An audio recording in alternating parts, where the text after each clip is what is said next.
नमस्कार दोस्तों, हमारी आज की कहानी है सांवली बहू भाग 8।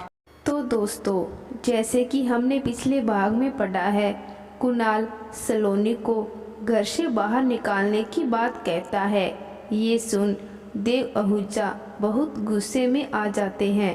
अब देखते हैं आगे की कहानी। कुणाल ने कहा कि हाँ, मैंने आपके सामने जरूर ऐसा कहा था, पर बाद में मैंने वो फ़ोटो अपने ही पास रख ली थी और उसमें जो लड़की थी वो ये नहीं बल्कि कोई और ही थी। देव और देविका एक दूसरे को देखने लगे। उन्होंने कहा कि नहीं, सलोनी की ही फ़ोटो हम लेकर आए थे। कुणाल ने कहा कि एक मिनट रुकिए, मैं अभी वो फ़ोटो आप लोगों को दिखाता हूँ। और फिर कुणाल भागकर अपने कमरे में गया और वहाँ से वो फ़ोटो लेकर अपने भैया भाभी के पास आया और उसने कहा कि बताइए कहाँ है ये लड़की। इस फ़ोटो में वो सलोनी के घर की एक फैमिली फ़ोटो थी जिसमें सलोनी सबसे किनारे खड़ी हुई थी। देविका ने सलोनी को फ़ोटो पर हाथ रखते हुए कहा कि ये देख, ये रही सलोनी। और एकाएक कुणाल के मुंह से निकल गया कि ओ माय गॉड, ये तो इतनी काली है कि फ़ोटो में ये खड़ी है, मुझे तो पता ही नहीं चला। और ये सुनकर अब सबको समझ आया कि क्यों कुणाल को अपनी शादी से दिक्कत हो रही है और क्यों वो पूरा घर सिर पर उठा रखा हुआ है। कुणाल ने ऐसा कहने पर सलोनी की तो जैसे पूरी ही जिंदगी थम गई। उसकी आंखों से आंसू गिरने लगे। सलोनी को तो ऐसे देखकर देव और देविका को बहुत बुरा लग रहा था। उन्हें तो यकीन ही नहीं हो रहा था कि कुणाल कभी कुछ ऐसा सलोनी को ऐसा देखकर। देव ने कुणाल को डांटते हुए कहा कि कुणाल, तुम अपने गुस्से में क्या अपनी तमीज भी खो बैठे हो। कुणाल ने कहा कि मुझे माफ़ करिएगा भैया, मैं किसी को दुख नहीं पहुंचाना चाहता हूं, पर बात मेरी ज़िंदगी की है और अपनी ज़िंदगी के साथ मैं किसी को खेलने नहीं दूंगा। देविका को भी कुणाल की बात पर गुस्सा आ रहा था और उसने कुणाल से गुस्से में पूछा कि अब तू बता कि तू किस सलोनी की बात कर रहा है। और फोटो दिखाते हुए कहा कि देखिए, ये है सलोनी। कुणाल ने जिसे सलोनी समझा था उसे देव और देविका नहीं पहचानते थे, तो उन्होंने सलोनी को अपने पास बुलाया कि ये कौन है। सलोनी फ़ोटो में। सलोनी ने तो एक कदम चलने की हिम्मत भी नहीं बची थी कुणाल की बातों को सुनकर। पर सबके साथ साथ अब वो भी जानना चाहती थी कि आखिर कुणाल ने किसे पसंद कर लिया था। और जैसे ही उसने उस लड़की को देखा जिसे कुणाल नहीं समझ रहा था, वो और हैरान रह गई। देविका ने पूछा कि ये कौन है सलोनी। सलोनी ने रोते हुए जवाब दिया कि ये गौरी है, ये मेरी छोटी बहन है। ये सुनकर कुणाल, देव और देविका आहूजा सब हैरान रह गए। कुणाल ने कहा कि गौरी, पर ये तो पूरे शादी में मुझे कहीं नहीं दिखी, कहाँ छिपा कर रखा है तुम लोगों ने इसे। सलोनी ने कहा कि इसकी शादी हो गई है। कुणाल ये सुनकर तो और भी ज़्यादा हैरान हो गया। उसने कहा कि तुम्हारे घर में चल क्या रहा है, जिसे दिखाते हो उससे शादी नहीं करवाते और बड़ी बहन से पहले छोटी बहन की शादी करके बैठी हो। फिर सलोनी ने गौरी की शादी कब और कैसे हुई, ये सब बात सबको बताई। कुणाल ने गुस्से में कहा कि मुझे किसी के घर में फैमिली ड्रामा से कोई लेना देना नहीं है। मैं बस ये जानता हूँ कि ये लड़की जो हद से ज़्यादा काली है, मैं इसे अपनी बीवी नहीं मान सकता। देव ने गुस्से में कुणाल के ऊपर हाथ उठाते उठाते खुद को रोका। अब देविका ने भी गुस्से से कुणाल से कहा कि नहीं मान सकते का क्या मतलब है, ये तुम्हारी पत्नी है, चाहे तुम मानो या ना मानो। कुणाल ने कहा कि मैं आप लोगों से पूछता हूँ कि आप लोगों की पसंद कब से इतनी खराब हो चुकी है, और अगर हो भी गई थी तो आप लोगों ने मुझे तो बता देते। मैं अपनी ज़िंदगी का इतना बड़ा फैसला आपको कभी नहीं सौंपता। और भैया, आपने क्या किया मेरे साथ, आपने अपने लिए इतनी सुंदर बीवी लाई, इसे देखकर मैं आपकी पसंद पर भरोसा कर बैठा कि आप मेरे लिए भी भाभी जितनी तो नहीं पर भाभी से कम नहीं लाएंगे। पर आपने मेरे लिए कितनी ही ज़्यादा सुंदर बीवी ला दी, मैं खुद नहीं देख सकता तो भला इसे ज़माने में किसी को क्या दिखाऊंगा। शायद इसलिए कहा गया है कि इंसान को अपना काम स्वयं करना चाहिए, दूसरे के भरोसे नहीं रहना चाहिए। लोगों को एक बार भी मेरे बारे में ख्याल नहीं आया, और अगर आप दोनों मेरी शक्ल और रंग भूल गए थे तो एक बार जोड़ी मिलाकर देख लेते। कहाँ मैं और कहाँ ये, कहाँ मैं इतना गोरा चिट्टा और कहाँ ये कोयले की खानदान। अच्छा हुआ कि शादी के जोड़े में मुंह ढककर खड़ी थी, वरना फोटो में सिर्फ ज्वेलरी और गहने की फ़ोटो आती और मैडम तो दिखाई नहीं देती, तो सबको लगता कि मैंने किसी भूत से शादी कर ली है। अपने पति कुणाल के से मुंह से सलोनी अपने लिए ये सब बातें सुनकर बहुत ही दुखी और टूट चुकी थी। उसे यकीन नहीं हो रहा था जिस रात वो अपने पति की बाहों में अपने आने वाले कल के सुनहरे सपनों को देखकर सो रही थी, वो अगली सुबह खुद उसका पति अपनी कड़वी जबान से तोड़ देगा। देव और देविका सलोनी की मनोस्थिति बहुत अच्छे से समझ रहे थे और कुणाल की बातों से उन्हें अब बहुत गुस्सा भी आ रहा था। देव आहूजा के लिए अब एक लफ्ज भी सुनना गवारा नहीं था और उसने गुस्से में आकर कुणाल को एक थप्पड़ मार दिया और कहा कि देख, तुझे इससे के रंग के सिवा और क्या कमी दिख रही है कोई? अरे तुझे पता है कि हमने इसमें क्या देखकर तेरे लिए पसंद किया है? इसके गुण जो भगवान ने इसमें कूट कूट कर भरे हैं। और किस सुंदरता की बात कर रहा है तू? है वो जो वक्त के साथ डल जाते हैं, बदल जाते हैं, पर गुण ऐसी चीज होती है कुणाल जो जिंदगी भर साथ देते हैं। वो कभी भी वक्त के साथ बदलते नहीं हैं, बल्कि वक्त के साथ निखरते हैं। और सलोनी भी एक अच्छी पत्नी होने के साथ साथ एक अच्छी बहू के गुण भी हैं, जो न सिर्फ तुझे बल्कि इस घर को बेखूबी संभाल सकती है।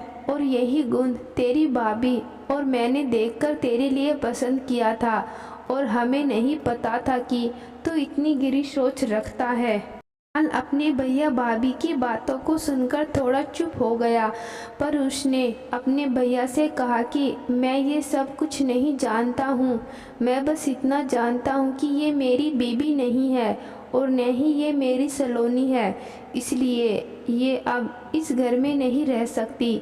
देव ने कहा कि अच्छा, तुझे अब इसके सांवले रंग से बहुत तकलीफ हो रही है, तो कल इसके साथ एक रात क्यों गुजारी? तब तुझे ये नहीं दिखाई दी, तब इसका सांवला रंग नहीं दिखाई पड़ा तुझे? क्या हो गया था तुझे? क्या तब शादी का खुमार इतना था कि तुझे यह जोश इतना था कि कुछ देख नहीं पाया तू? कुणाल ने कहा कि इसमें भी इस लड़की की चाल थी। इसने ही मुझसे कहा था कि मैं अनकंफर्टेबल हूँ, तो आप कमरे की सारी लाइट्स ऑफ कर दीजिए। इसने मुझे फंसाने की पूरी साजिश रची, जिससे मैं इसका ये काला रंग न देख पाऊँ और ये अगले दिन मेरे गले पड़ जाए। कुणाल अपने गुस्से में अपनी सारी हदें भूलता जा रहा था। क्या बात उसको सबके सामने बोलनी है, क्या नहीं, वो कुछ भी नहीं समझ पा रहा था। तभी सलोनी ने कहा कि आप लोग मेरी वजह से आपस में मत लड़िए, मैं इस घर को छोड़कर चली जाती हूँ। देविका ने कहा कि कहाँ जाओगी तुम? अपने घर। सलोनी ने कहा कि एक मिडिल क्लास फैमिली की लड़की के लिए अगर ससुराल से निकाल देने के बाद या खुद उसकी मर्जी से ससुराल छोड़ देने के बाद अपने मायके जाकर रहना इतना आसान होता तो शायद आज इस दुनिया में लाखों से भी ज़्यादा लड़कियां जिंदा होती। खुद को अकेला समझकर अपनी जान न ले लेती, पर हमारे समाज की यही रीत है कि जिस घर में हमारी डोली आती है उस घर से हमारी अर्थी ही अपने मायके जाती है। पर आप लोग चिंता मत करिए, मैं इतनी कमज़ोर नहीं हूँ कि अपने सांवले रंग को लेकर अपनी जान दे दूँ। अभी तक कुणाल जी ने जो कुछ भी कहा मुझे उसमें से किसी भी बात का बुरा नहीं लगा, क्योंकि मैंने बचपन से ही सबसे यही सुनती आई हूँ, सबसे यही सुना है अपने लिए। और न जाने मेरे ही जैसे कितनी लड़कियाँ ये हर रोज़ सुनती होंगी, पर मेरी किस्मत उनसे बहुत अच्छी है कि मुझे आप जैसे भैया भाभी का प्यार मिला और अपने पति का भी। भले ही वो प्यार एक रात का ही था, पर उस एक रात के भरोसे मैं अपनी पूरी ज़िंदगी बिता लूँगी। बस आप सबसे एक विनती है कि जो कुछ भी आज यहाँ मेरे सांवले रंग को हुआ वो बस मेरे माँ पापा को मत बताइएगा, वरना मेरे पापा तो मर ही जाएंगे और मेरी माँ बहुत परेशान हो जाएगी। अगर वो पूछे तो बस इतना ही कह दीजिएगा कि सलोनी को इतने बड़े घर की आदत नहीं थी, तो वो यहाँ एडजस्ट नहीं कर पा रही थी, इसलिए वो ये सब छोड़कर यहाँ से पता नहीं कहाँ चली गई। फिर सलोनी हाथ जोड़कर माफ़ी मांगने लगी और जाने लगी। तभी देविका ने कहा, जो कुछ भी तुमने अपने माँ पापा से कहने के लिए कहा है, क्या उस पर तुम्हारे माँ पापा भरोसा करेंगे?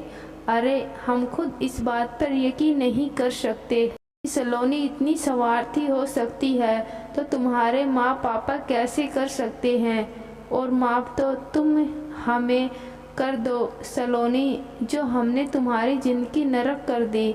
हमें लगा था कि हमारा कुणाल रंग को लेकर भेदभाव नहीं जानता, वो समझदार है, बहुत विदेशों से पढ़कर जरूर आया है, पर अपनी संस्कृति और मर्यादा को समझता है, अपने देश को समझता है, जिस भारत में हर तरह के लोग रहते हैं, काले गोरे सांवले सुंदर कुरूप, पर ये देश सभी को बहुत ही प्यार और सम्मान से अपनाता है और उन्हें जगह देता है खुद में जीवन जीने की।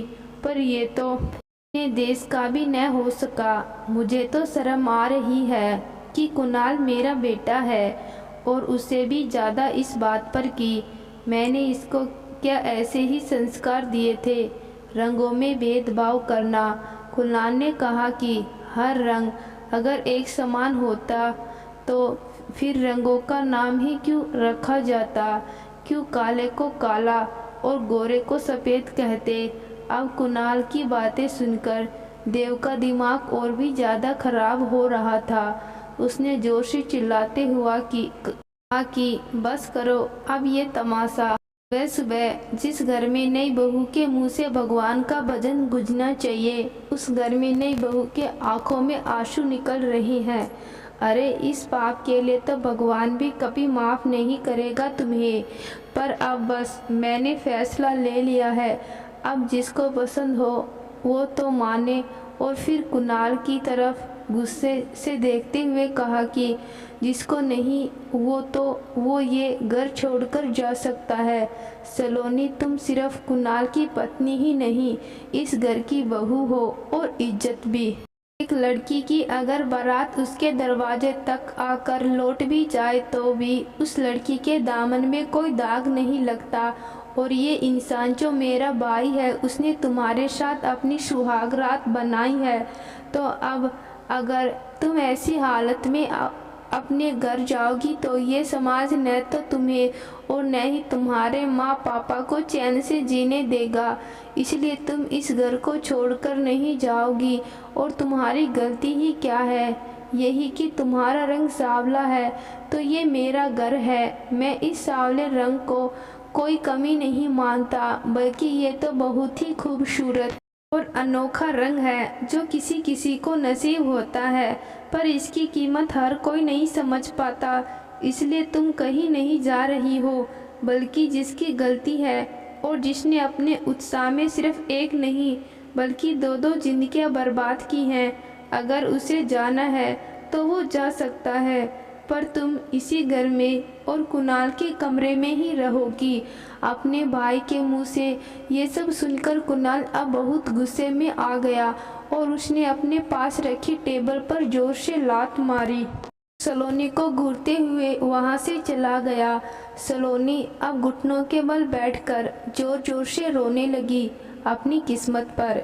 उसे तो यकीन ही नहीं हो रहा था कि जिस किस्मत पर कल रात तक गुमान कर रही थी वही किस्मत आज उसे कहीं का भी नहीं छोड़ेगी। कुणाल तो सलोनी को अपने दिल की भली बुरी न जाने कितनी ही सलोनी के दिल को चुभा जाने वाली बातें बोलकर चला गया, पर सलोनी जो उसके अंदर चल रहा था वो बेचारी किससे कहे। कुणाल ने तो उसे एकदम से आसमान से बैठाकर जोर से जमीन पर पटक दिया, जिसका दर्द वो किसी को भी नहीं कह पा रही थी। हालांकि देव और देविका समझ रहे थे कि सलोनी इस वक्त बहुत दुखी है। उसने अपने रंग की वजह से बचपन से ही बहुत कुछ सहा है और अब शादी के बाद भी उसे यही सब झेलना पड़ रहा है। देविका तो अपने सिर पर हाथ रखकर रोने लगी और कहने लगी कि सुनिए जी, हम दोनों से बहुत बड़ी गलती हो गई जो हमने सलोनी की शादी कुणाल से कर दी। कुणाल ने सलोनी को अपनी पत्नी मानने से ही इनकार कर दिया और इस बेचारे की आगे की जिंदगी का क्या। इसकी तो कल ही शादी हुई है और अभी तो इसकी मुंह दिखाई और पग फेरे की रस्म होना भी बाकी है। हम रेणुका जी को क्या मुंह दिखाएंगे। मैंने कितने स्वाभिमान से कहा था कि आपकी बेटी की आंखों में एक तिनके का आंसू भी नहीं आने देंगे और हमारे ही बेटे ने सलोनी की जिंदगी नरक बना दी। मैं नहीं जाऊंगी अब कभी भी सलोनी के घर वालों के सामने। देविका अपना आपा खो दे रही थी और ये देखकर सलोनी और देव दोनों ही घबरा गए। सलोनी भागकर देविका के पास आई और उसने देविका को अपने सीने से लगा लिया और कहा कि कुछ नहीं हुआ भाभी, आप परेशान मत होइए, सब ठीक है। आपको किसी के सामने शर्मिंदा होने की जरूरत नहीं है। अब बस घर की इज्जत ही मेरी इज्जत है। मैं किसी से आज जो हुआ वो नहीं कहूँगी, बस आप परेशान मत होइए। देविका सलोनी के गले लगकर रोने लगी। देव ने सलोनी कहा कि अनजाने में बेटा हमसे बहुत बड़ी गलती हो गई है। हम तो तुम्हें सारा जहां की खुशी देने वाले थे और हमने तो ये सोचा भी था कि तुम्हारा और कुणाल की शादी होने के बाद ये घर और यहाँ का कारोबार सब कुणाल को सौंपकर हम दोनों विदेश चले जाएंगे। पर अब ऐसी हालत हो गई है कि यहाँ से जाना ठीक नहीं है, इसलिए जब तक सब कुछ ठीक नहीं हो जाता हम दोनों यही तुम्हारे साथ रहेंगे। सलोनी, तुम जरा भी चिंता मत करना किसी भी बात की। जब तक मैं यहाँ हूँ तब तक कुणाल तुम्हारे साथ ऐसा दोबारा नहीं करेगा और अगर फिर भी उसने तुम्हारे रंग को लेकर कोई बदतमीजी की तो तुम्हारे साथ, तो तुम मुझे बताना, मैं उसे अपने जायदाद से बेदखल कर दूंगा। तुम अब सिर्फ कुणाल की पत्नी ही नहीं, इस घर की मान मर्यादा और बहू भी हो। साथ ही आज से तुम भी मेरी जिम्मेदारी हो। अगर कुछ दिनों में ये सब ठीक हुआ तो ठीक, वरना मैं इसके प्रॉपर्टी हकदार हो जाएंगे और वो तीसरी तुम ही होगी। सलोनी देव आहूजा के सामने हाथ जोड़कर खड़ी हो गई और कहने लगी कि आप मेरे लिए प्लीज ऐसा मत करिए। उन्होंने जो भी कुछ कहा सब गुस्से में कहा और वैसे भी उन्होंने कुछ गलत नहीं कहा। आजकल हर लड़का अपनी पत्नी सुंदर और मॉडर्न चाहता है और खुद कुणाल भी किसी राजकुमार से कम नहीं लगते और उनकी शादी राजकुमारी से होनी चाहिए और उनकी किस्मत ने उन्हें राजकुमारी की जगह मुझे उनकी पत्नी बना दिया और मैं तो शायद उनकी दासी बनने के लायक भी नहीं हूँ। तभी देव ने कहा कि सलोनी, तुम कैसी बातें कर रही हो। तुम्हें पता है ना कि रंग से ज़्यादा गुणों का महत्व होता है और तुम्हें भगवान ने एक या दो नहीं बल्कि सिर से लेकर पैर तक गुण दिए हैं, फिर तुम आज कुणाल की बातों से अपने आप को इतना कम कैसे आंकने लगी। सलोनी ने कहा कि माना कि गुण सबसे ज़्यादा महत्व रखते हैं, पर ये आपको और मेरे सिवा दिखाई किसे देते हैं। शायद आज की दुनिया में गुण होते भी हैं, ये किसी को पता ही नहीं। बस लोग ये जानना चाहते हैं कि लड़की सुंदर तो है ना, गोरी तो है ना, इंग्लिश में बातें तो करती है ना, सोशल मीडिया में अकाउंट तो है ना, भले ही उसे घर के काम आते हो या नहीं, भले ही उसे खाना बनाना आता हो या नहीं, भले ही वो फ़ोन में तो डेली स्टेटस लगाती रही हो कि सास ससुर को हमेशा अपने माँ बाप के बराबर मानना चाहिए, पर खुद अपने सास ससुर को भूखा मार रही हो। भले ही उसे इंग्लिश की बातें करना आता हो, पर भगवान का एक भजन भी उसे न बनता हो। अपने मुंह से बड़ों के लिए अच्छे शब्द नहीं बल्कि गाली गलौज निकल रहे हो। लड़की सोशल मीडिया में फैमिली खेल रही हो, पर असल ज़िंदगी में वो अपने पति को लेकर अलग रह रही हो। भले ही वो सुंदर या गोरी हो और उस सुंदरता से वो अपने आप को श्रेष्ठ और बाकी सबको नीचा दिखा रही हो, या अपनी खूबसूरती का नाजायज फ़ायदा भी उठा रही हो, पर इससे एक लड़के को या उसके परिवार को क्या फ़र्क पड़ता है। लोग तो शादी बस एक लड़की की सुंदरता और उसका स्टेटस देखकर ही करते हैं, फिर भले ही वो लड़की उन्हें एक रोटी के लिए मोहताज ही क्यों ना कर दे, पर बहू तो उन्हें गुणी होने से ज़्यादा सुंदर ही चाहिए, जिससे चार समाज में उनकी ही नाक ऊंची हो कि इनकी बहू तो कितनी ही सुंदर है। फिर भले ही साल भर बाद उसी बहू की बुराई हो, अपने उन्हीं समाज के लोगों से करते फिरते रहे हो। पता नहीं तब इन्हें ऐसा क्यों नहीं लगता कि जिस नाक को ऊंची करने के लिए एक सुंदर बहू को घर ले आए थे, तो उसी बहू की चार लोगों में बुराई करके वो अपनी ऊंची नाक को नीचा कर रहे हैं। और अगर उन्हीं लोगों के घर एक सावली लड़की बहू बनकर आ जाते तो सबसे मुंह छिपाते फिरते हैं, फिर अपनी और दूसरों की बहुओं में फ़र्क करने लगते हैं, और न जाने कितने ही ताने एक सावले रंग की लड़की के ससुराल अपने पति और इस समाज से सुनने को मिलते हैं। और फिर सलोनी की आंखों में आंसू की धारा बहने लगी। सलोनी की बात सुनकर देव आहूजा भी अब चुप हो गया था। वो वहाँ से चुपचाप चला गया और देविका सलोनी के गले से लगकर रोती रही। उसकी अब हिम्मत नहीं हो रही थी कि सलोनी से अब एक शब्द भी कहे, क्योंकि दुख से ही सही सलोनी ने आज के समाज की सच्चाई ही कही थी, जो आजकल सब जगह हो रहा है। तो दोस्तों, कहानी के अगले भाग में देखते हैं सलोनी की मुंह दिखाई की रस्म, जिसे देखकर कुणाल और भी ज़्यादा भड़क जाता है। तो दोस्तों, आज की कहानी आपको कैसी लगी कमेंट बॉक्स में ज़रूर बताना। कहानी अच्छी लगी कहानी को लाइक शेयर और चैनल को सब्सक्राइब ज़रूर करना। धन्यवाद।